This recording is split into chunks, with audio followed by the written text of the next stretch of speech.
La femme m'a rendu riche et non la politique. Aujourd'hui, nous parlons de l'ancien homme d'État Olusegun Obasanjo qui a gouverné le Nigeria sur 2 mandats. Bienvenue sur cette chaîne où nous parlons d'agriculture, nous parlons d'entrepreneuriat, nous parlons de techniques de production évolutive et surtout, nous parlons des secteurs de l'agriculture les plus rentables et nous partageons avec vous des techniques de production innovantes qui pourront vous permettre d'améliorer votre production, d'améliorer votre rendement et de faire de très belles récoltes, de très beaux chiffres d'affaires dans le secteur de l'agriculture. Si c'est votre première fois que vous nous découvrez, n'hésitez surtout pas à partager, liker, abonnez-vous. Après avoir quitté ses fonctions en tant que président du Nigeria, Olusegun Obasanjo a continué de jouer un rôle influent, notamment dans le secteur de l'agriculture.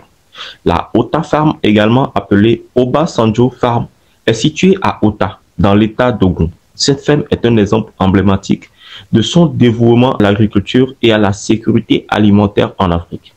Fondée bien avant qu'il ne devienne président, la ferme est devenue un modèle de réussite agricole en Afrique subsaharienne avec un revenu mensuel de 250 000 $, soit 34 millions de naira, environ 125 millions de francs CFA. Donc plus que le salaire de François Hollande, ancien président de la France, qui s'évalue à 179 000 €, de son homologue russe, 128 000 € le mois, ou encore du premier ministre japonais qui encaisse 191 000 € par mois.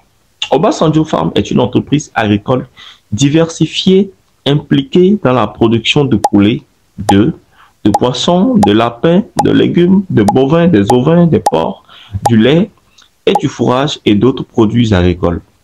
Sous la direction d'Obasanjo, la ferme a adopté des pratiques agricoles modernes et durables, intégrant des technologies avancées et des techniques d'agroécologie pour maximiser la production tout en préservant l'environnement. Sa ferme s'étend aujourd'hui sur plus de 30 000 hectares et emploie plus de 7 000 personnes. Après ces 2 années passées au pouvoir, Obasanjo a redoublé d'efforts pour développer son exploitation agricole. Il a investi dans les infrastructures modernes et a formé de nombreux jeunes agriculteurs, les inspirant à adopter des pratiques agricoles durables. Sa ferme est devenue un centre de formation pour les agriculteurs nigériens et africains, contribuant ainsi à la lutte contre le chômage et à l'autonomisation des jeunes.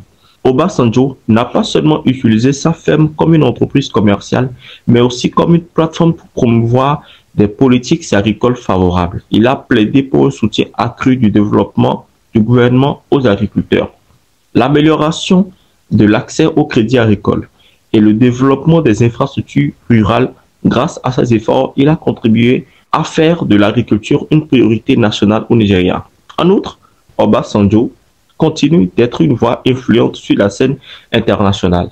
Il participe à diverses initiatives et conférences sur le développement agricole en Afrique, partageant son expérience et ses idées pour encourager une croissance agricole inclusive et durable. Ses contributions vont au-delà de l'agriculture, englobant des domaines tels que la paix, la sécurité et le développement économique. La vie d'Olusegun Obasanjo, après sa présidence, est marquée par son engagement indéfectible envers le développement agricole et la transformation rurale.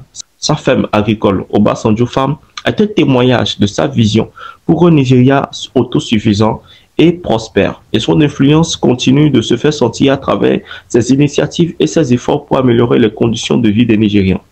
S'il y a 83 ans, il continue d'investir, c'est qu'il a compris que la terre est un bon investissement et que l'agriculture est l'un des plus puissants secteurs d'avenir en Afrique. Voilà l'exemple d'un président qui a gouverné pendant 2 mandats en Afrique et qui a converti son patrimoine, ses compétences dans le secteur de l'agriculture et qui travaille depuis le 8 mars 1979 à la création et au développement d'une des plus grandes fermes en Afrique. Aujourd'hui, le président Olusegun Obasanjo fait partie des plus riches éleveurs d'Afrique.